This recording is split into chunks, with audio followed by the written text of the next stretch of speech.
figure out this bug. It still hasn't been fixed. I think this has been out there for like such a long time. So if you're watching a game Over while a you're year. in a lobby, it can easily just break completely. But we're all Gucci to go. Bounty is going to be going 2 for 2, so no special shenanigans. You didn't miss anything, viewers. We're all good here. They got to enjoy our beautiful faces for a little bit. I was actually complaining about my I dyed my hair last week to this red color, and we did some white highlights as well into it. So I actually told you the same thing, but when I was preparing for today's cast, I took a shower and I decided to change my towels. I had this, this blue towel, but I was like, all right, I'm gonna throw it away because I think I can finally use like a white towel to like dry my hair and all that stuff. So ends up I have a huge red spots on my white towel, so it's going straight back to the laundry where it first came from because I thought I'm not gonna be losing any color. Apparently I am. So breathe. Yeah.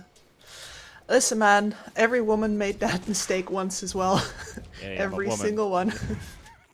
And then some of the dudes as well. Oh yeah, definitely. Yeah, that's some. I just thought that it's been such a not a long time. I dyed my hair like to this dark red color at the end of last summer before I went for the full white hair, or the people started to dub me as Brock Lesnar of Dota2. Oh my god. I don't have that. I love that they're keeping this laning stage so chill, by the way, that you can just talk about your hair. Oh yeah, sure. I mean, there is nothing what else there is to talk about, honestly? Like, I think my hair is more important at this point. CS is being pretty evenly shared, except for the CK. Bit of a rough start. I think that's mainly because they're just getting a lot of poke in, the body blocks from the Shaker Fissures, and DNMs have to kite this big wave all the way under his own tower, just to kind of isolate the DP for a moment.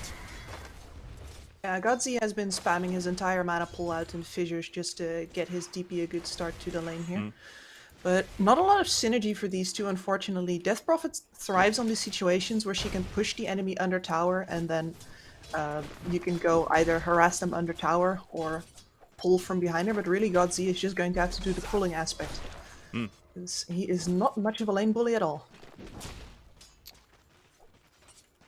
When you talk about lane bully as well, like you would like to keep some sort of pressure up, but what's the most important thing about this lane is you can harass this CK early on, but it's going to get harder after level 4, level 5. That's when CK is going to start, manning up and starting to feel that those power fantasies where you can just, kill anybody. So you want to watch out for that. But before that, I feel like DP is such a great matchup in this sense because you're able to poke the whole time and keep the CK kind of pressured, you could say. This would certainly be a pretty hard lane for DNM if he didn't have an IO. Oh yeah. And right now it's mostly annoying.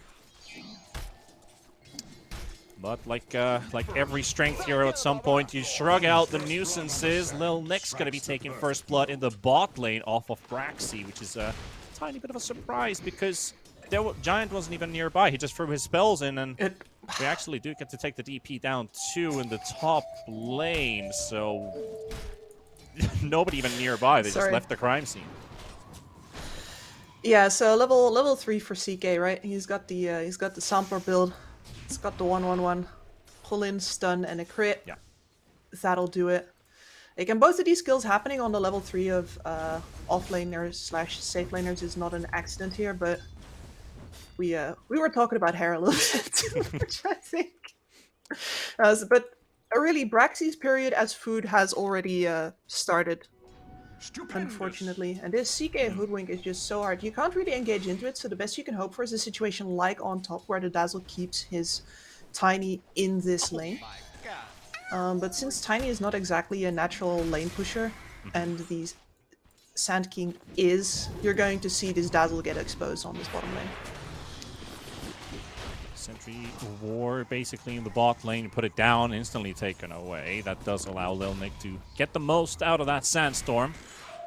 Both mid laners been living on a very low HP for the time being. Also the water rune popped by P1 as Nico under the tower.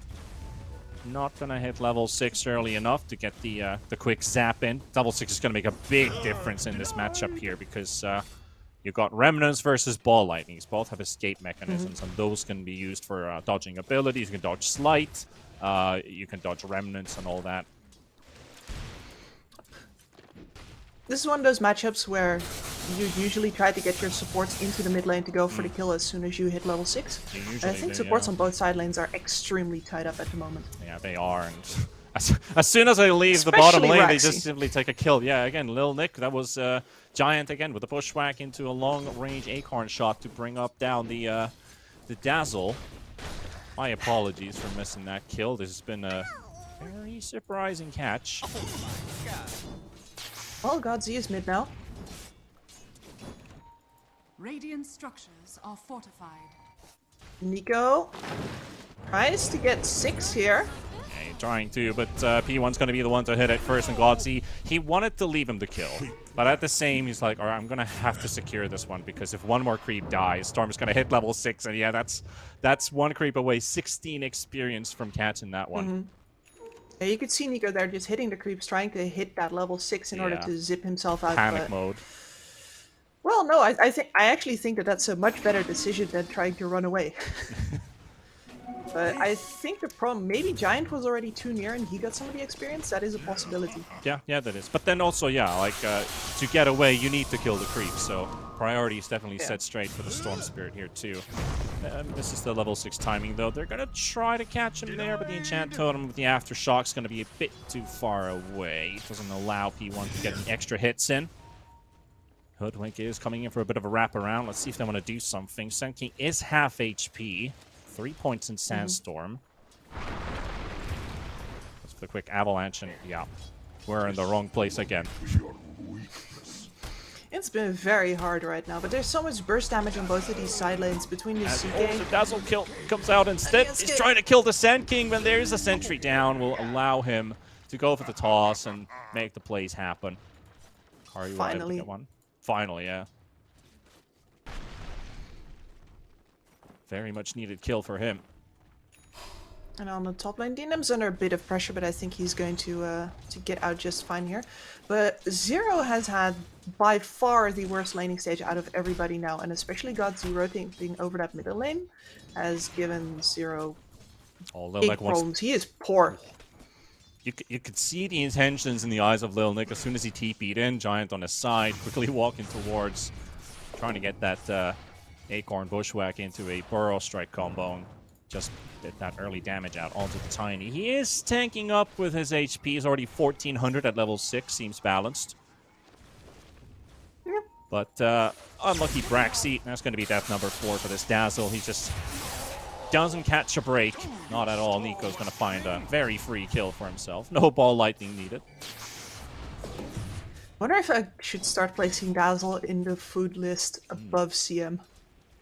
Like, At and least, this is nothing about Braxy, right? I want to make this very, very clear. This is a Dazzle in a game where Dazzles die. yep, 3-man rotation to mid though. Can they get the shaker? Looks like Godsy's about to fall. 30 HP. Nico able to get this one. Returning kill for P1. And a root. The Hoodwink as well tries to disjoint himself away from the Ember Spirit. With the Sharpshooter, we're not going to be quite enough, so that's going to be a double for him with a DD Rune. Very good with a 2 versus 3 situation to pick up a pair of kills for the Ember.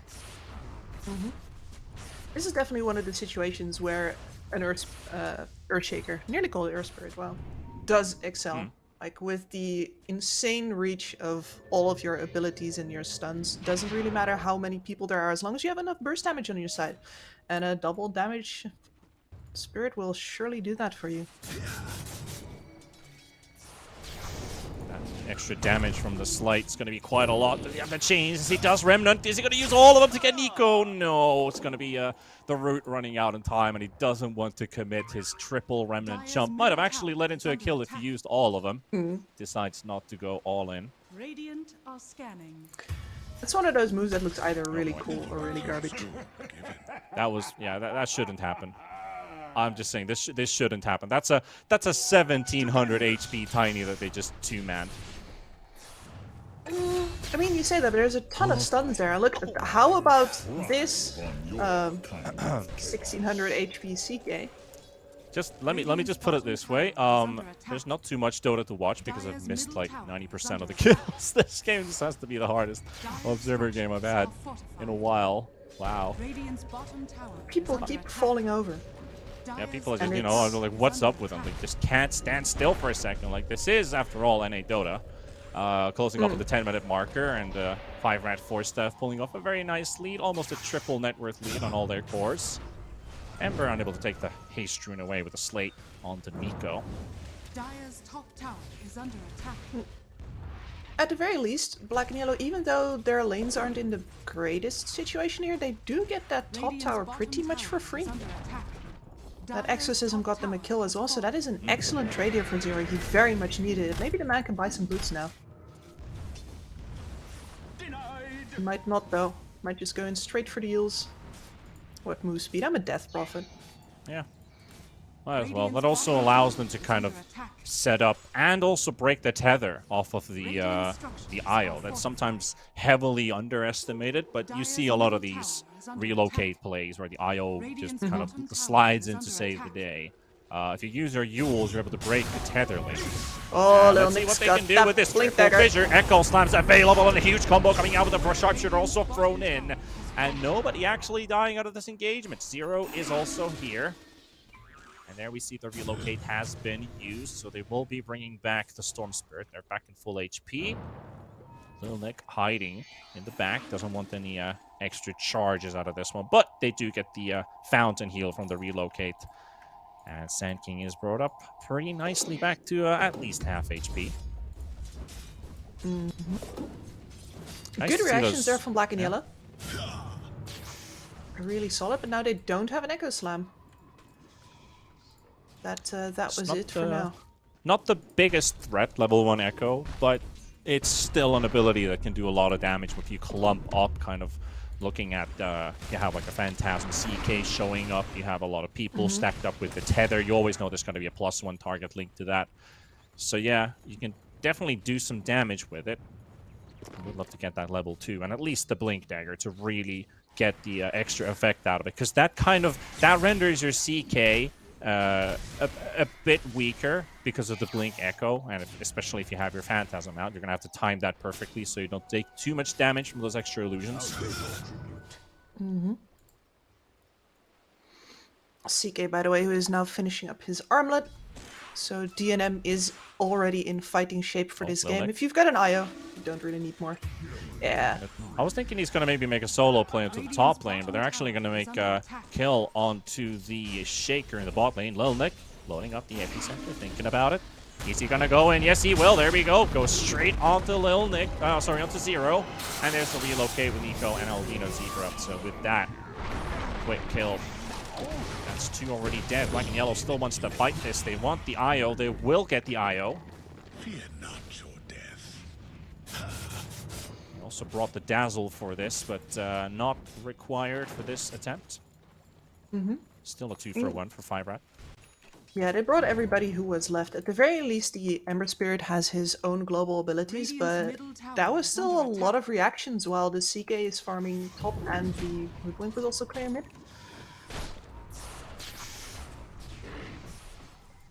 So it's not even a kill win, and it's definitely also not an economical win. Yeah, talking about economy, looking at these graphs, they're not looking too hot for Black and Yellow. They can still maybe get something out with their coming up items onto the Tiny, for example, with his Blink Dagger, and then we have the Shaker too with his Echo Slam Blink. These are things that they can definitely do something with, but they also need to utilize. They have very long cooldowns on both the DP and the Shaker.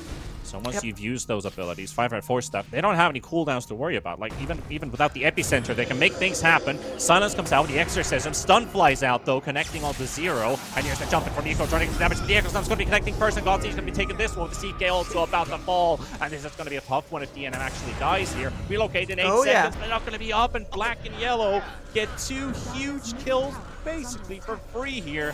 5RATFORCESTAFF maybe underestimating the power that this Radiant lineup has, and this is exactly what they needed. It is, yeah, for 5RATFORCESTAFF to just fight them in a teamfight situation. And now the Sand King comes in, but he's a little bit late. I don't think this was a good idea. It's good poke, it's slowing them down. They're going to force them back, so even if it's not a kill, They will force the Radiant lineup to fall away from this tier 1 tower. Now that the Storm's back up, the CK is also respawned. So Lil Nick doing a very good move there with the Sand King to buy some extra time. And now, no Echo, no Exorcism. The map's theirs for the taking. Radiant's middle tower is under attack. Exactly. This is where their economical advantage originally comes from, right? Because Black and Yellow has to play conservatively everywhere they can't see, because either a CK or a Sand King can jump out of the bushes, stun somebody, and then the IO Storm comes in to finish the job. And this is why they're so clumped up, even though their tower situation is not bad. DNM's mistake is, well, getting up close and personal with this. Dire's middle tower That is under Echo Slam, attack. man.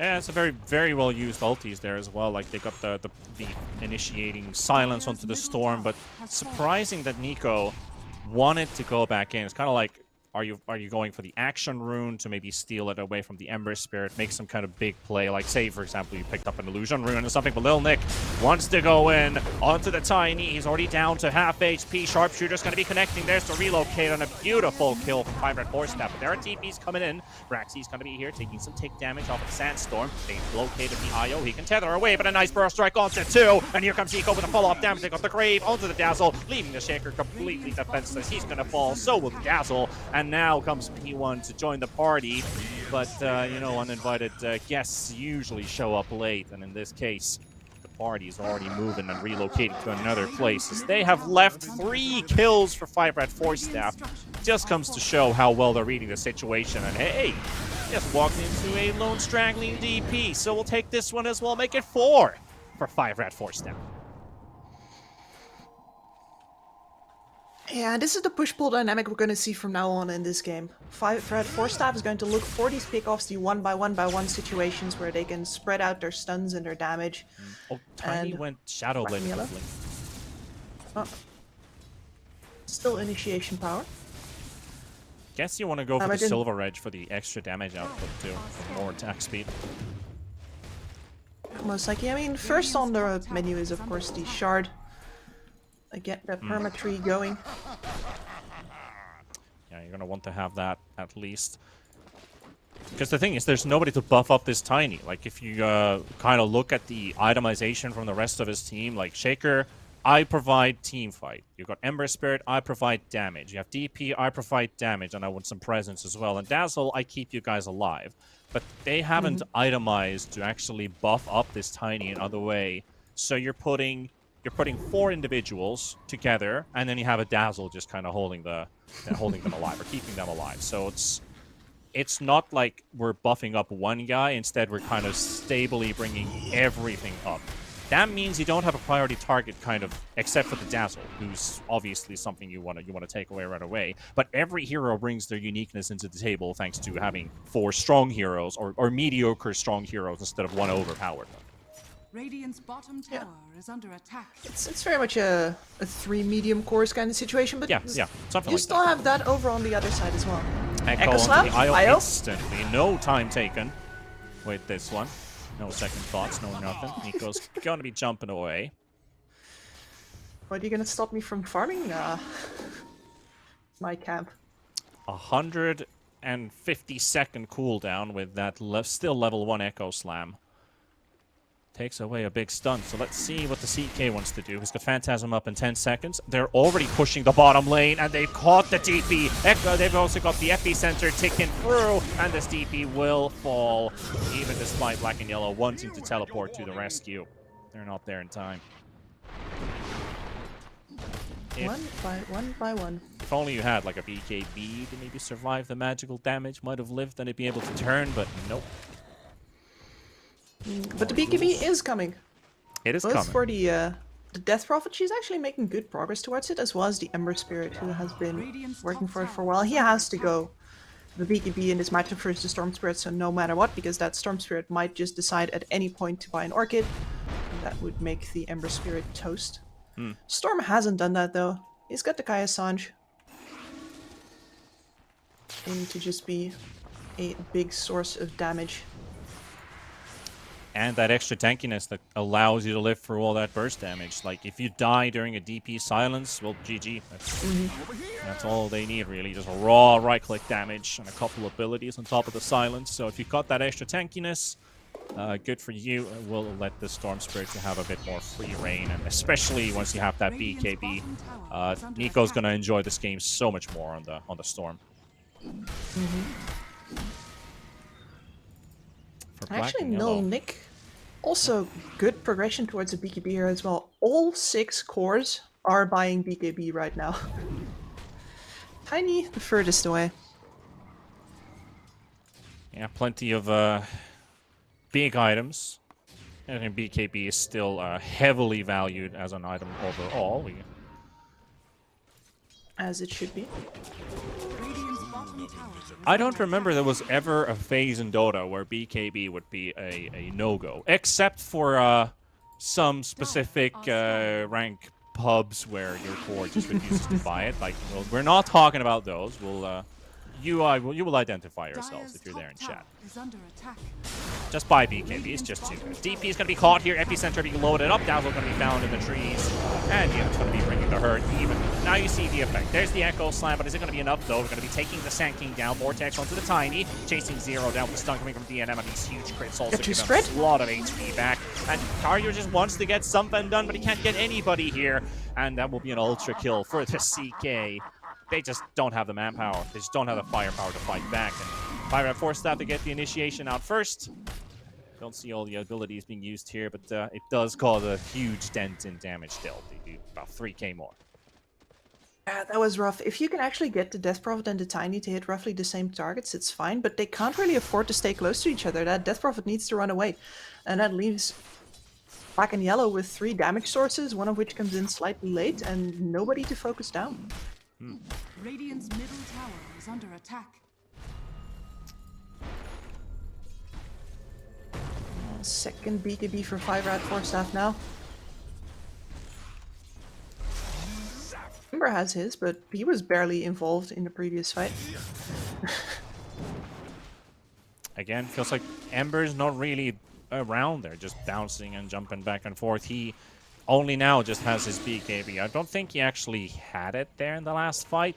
Reasoning why they couldn't fully commit. Maybe it was on the courier. I didn't actually look at that. That's possible. But it's something he really needed to like fully commit in, because he got the only kill basically for Black and Yellow, and they need to get more out of this Ember Spirit. So if you look at that, there's the fight. Echo Slam does a decent amount to start things off with, but you know, DP's just forced away. CK doesn't give a damn. He's just chasing him down, and then the Ember Spirit finally shows himself into the fight. But that's basically when everything is already over. So he's gone by the time everybody's all fallen. Now in the mid lane, they've caught themselves exactly him. Little Nick gets the kill, and 5RATFORCESTAFF stacked to take a Ember down. He's gone for 50 seconds. That's definitely going to be at least one tower down. Finally, and this is pretty incredible from 5RATFORCESTAFF as well. The fact that they're over 10k ahead with only 1 enemy tower taken at 23 minutes into the game. This has just all been economy. Radiant's middle tower has fallen. Couple of kills sprinkled in there. But mostly these two teams have had the same kind of space on the map, you could say, just with Black and Yellow having to play way more scared because of the IO threat. And that starts to tick. It feels like almost every kill for 5RATFORCESTAFF has come through these two heroes. Lil Nick and Giant have been playing a phenomenal game so far, as that's going to be both of them picking up another kill. That is Hoodwink with his 12th assist when Sand King was sitting at 11. He's the one to get this kill, so Zero's BKB being used, but Lil Nick's just juking himself around. Echo Slam does land onto 2, and they're able to take down Giant and Albino Zebra. They do take down the Shaker, and on the run for a second. Still got his BKB, still a potential good fight here for Black and Yellow. Lil Nick doing some damage on the sidelines, but unable to kill the DP, and finally unable to escape out of this one. So with the Exorcism and the Echo leading into a 3-1 victory for Black and Yellow, they're going to be taking Roche for sure with that remaining Exo. But 5RATFORCESTAFF, I don't think they're too scared about this one for now. But at least in the light of statistics, that 0.1 Roche average is about to go up. Yeah, it probably is. Nobody on 5RATFORCESTAFF up fast enough. And you can see there actually 5RATFORCESTAFF deliberately taking that fight. Because Nico said, alright, fine, if that Echo Slam comes in, I'm popping my BKB. And we're gonna turn this. But he really underestimated the amount of damage he could dealt to his teammates there.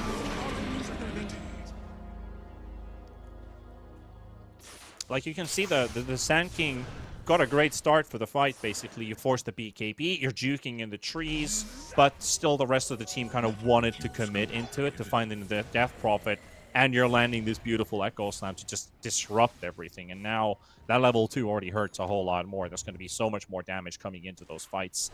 And since they all kind of stacked up for it, Godsey enables his entire team to get the best out of it. Something that... with the IO being gone there as well, your team is not... Ooh, or not. again. 7 deaths on the board so far. Dire's top tower is under attack. Yeah, they're confident he's around, but now they're going to find Zero. No Burrow Strike, though. And there's the Chaos Bolt into the BKB off of the Death Prophet. Zero's using it to disengage. He's still in reality rift range, trying to get away, and the Whip will give enough movement speed to get out, but the Dazzle will get blown up. DNM. 8. And he finds someone else here. Tries to get... Oh, nicely gets the BKB off of the Ember Spirit, too. And that's a huge costly loss here to Black and Yellow Cardio. Is he going to cancel the TP of the Sand King? No, he's going to let him go away. Ember also showed himself in bottom, so he had to disengage, not to get caught by this incoming gank squad. 2 BKBs gone. A lot of stuff that 5RATFORCESTAFF could do, even with the Aegis up on Black and Yellow. Absolutely. Those 2 BKB baits there, without using your relocate, that is massive. You can kill these heroes now. They need to be holding hands. Yep. It's just the tiny. Just the tiny with his BKB. And he can use it for his second life, too. They are coming back up. Echo's up. Exorcism is there, too. So I think that's what they were afraid of. That they take a fight, and their ultis is just about to come back off cooldown, or even their BKB is kind of getting replenished if they kind of stretch, you know, like when you're kiting your opponent for just a bit longer. It's not like a full commit. You do like a soft commit for a fight, basically. Maybe trade some damage. Maybe DP uses her BKB to get something out of 5RATFORCESTAFF, but they're definitely cautious. They don't want to overcommit. They don't want to overextend into a spot they don't want to be in, because once those BKBs and ultis come back into play, 5RAT's going to realize the error that they have made. But still, a 12k lead.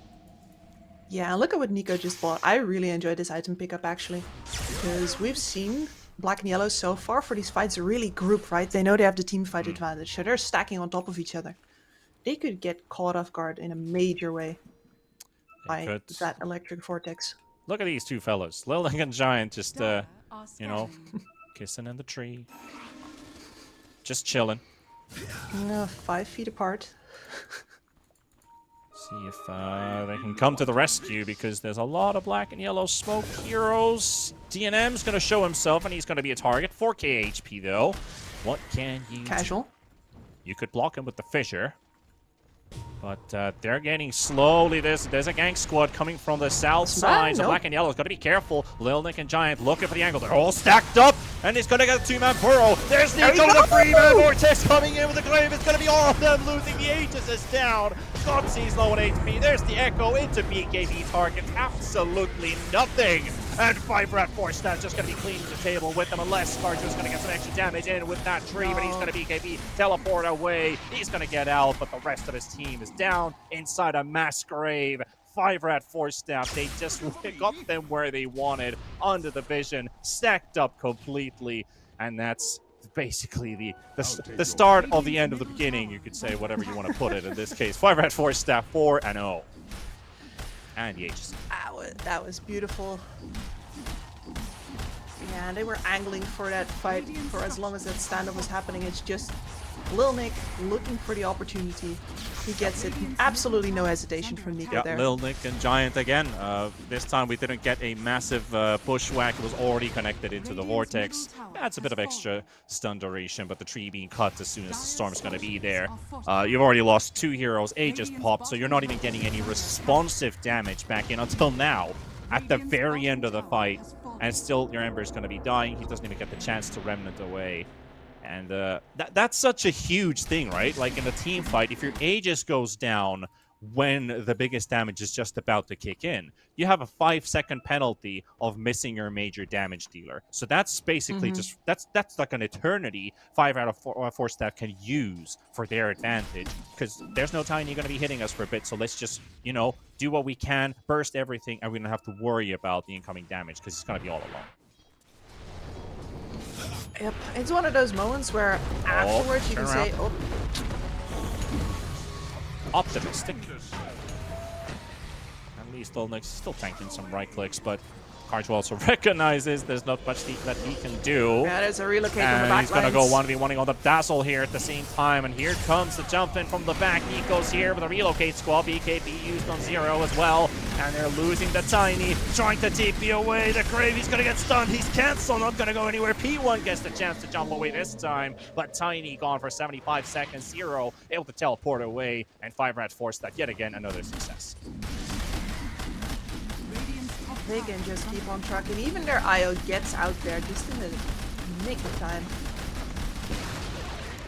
Lil nick of time, indeed. 30 minutes filled in. This is going to be a lane of racks and potentially slowly looking into the game, because CK just seems unkillable at this point, and another kill given, and a 0 gets caught by Nico. You don't even need the sharpshooter. That's just for a bit of a victory chant right there from Giant. Yep, he's an absolute monster, and it seems like every single time that he is fully engaged in the fight, Karho is already somewhere else, either on half HP or already getting smacked down, instead of this Tiny with his cleave damage actually bringing his DPS to the fight with the CK. He's the only one who can fight the CK, and he's just never been in the position throughout this entire game. You had his BKB already being spent on a epicenter bait from Lil Nick, so that was just a beautiful play from the Sand King, kind of forcing the Sand King, forcing the Tiny to take this one-on-one, where this hero keeps on disappearing. Then he's like, I'm losing vision, I can't hit this guy, he's in the Sandstorm, can the Dazzle maybe show up or something? And that's where the mistake happens. The Dazzle has to cross the whole battlefield, basically, to drop down a sentry ward, while everybody's already disappearing from vision. Storm's getting the jump on the backline with the relocate from the IO, and it's just chaos. It's just straight on chaos. And they have found P1. Can they do enough damage? Epicenter, and that's gonna be enough with the sharpshooter from Giants. And Albino Zebra relocates for some extra credit points into this one. Yeah, 70 seconds, remember. They are enjoying themselves. But black and yellow, again, it's a grim, dark cloud upon them. Yeah, and it's been hanging over them since the laning stage, really. It's that, I mean, I should say since the draft. Like, you see that IO Storm come out, and you can see them scrambling for answers. And as much as you can see here the reason why these answers work, like, we've seen this Earthshaker do some work, we've seen the Dazzle come in with a couple of saves. Neither of them were particularly good enough to do anything about the full draft that 5RATFORCESTAFF presented, where you have 3 Gords that are good with the IO, a lot of lane push, and they can show up wherever they want. Like, neither your Shaker or your Dazzle can answer that part of the question. Roche has now also respawned, so 5RATFORCESTAFF can take that for themselves. There's the shard also inside the pit. They've pretty much got shards on everybody already, except for the IO and the CK and the Hoodwing, actually. So they do have 3 missing slots. Who would you give it to? I like the CK. I haven't seen too much proper practical use for the Hoodwing Decoy. It's very annoying, though. Yeah, it's annoying. It's but I think when you show your Hoodwink like that, it's a bit, you know, you ain't fooling me with this one. And before Illusion Bait, the BKB Echo Slam and everything being used, you know? Now the 5-man smoke. Huzzah! Out of the base we go. Are scanning. Who can they find? Godzi. There's a perfect scan into the triangle. Oh, They're up to something, and here's the stun coming in for the CKB. KB already used, and here comes the rest from the right side. Giant looking for the Earthshaker, and the Echo will be used. That doesn't catch the SK, though. He's going to be BKBing up, and that's already one hero down, but the BKB is going to be used, and the buyback coming in from the Ember, and also from the Earthshaker, but this DP is in big, big trouble as DNM's getting some early damage, and nice burrow strike from Lilnik, and they're disengaged and instantly recognizing that we've used the majority of the damage. Maybe we can reset for a second and go in another time with our cooldowns coming back off, and look at that Vortex on the 3, and they're going to be clearing a cleaning table as they take Zero, Karyu, and God CMP. One's going to be falling too, and that just leaves Braxy and only one thing to do. It's the 2 letters. It is the G and the G into the chat, and that's going to be 5RATFORCESTAFF taking game number 1. Victory. And you said it before, it looks like they're having fun. You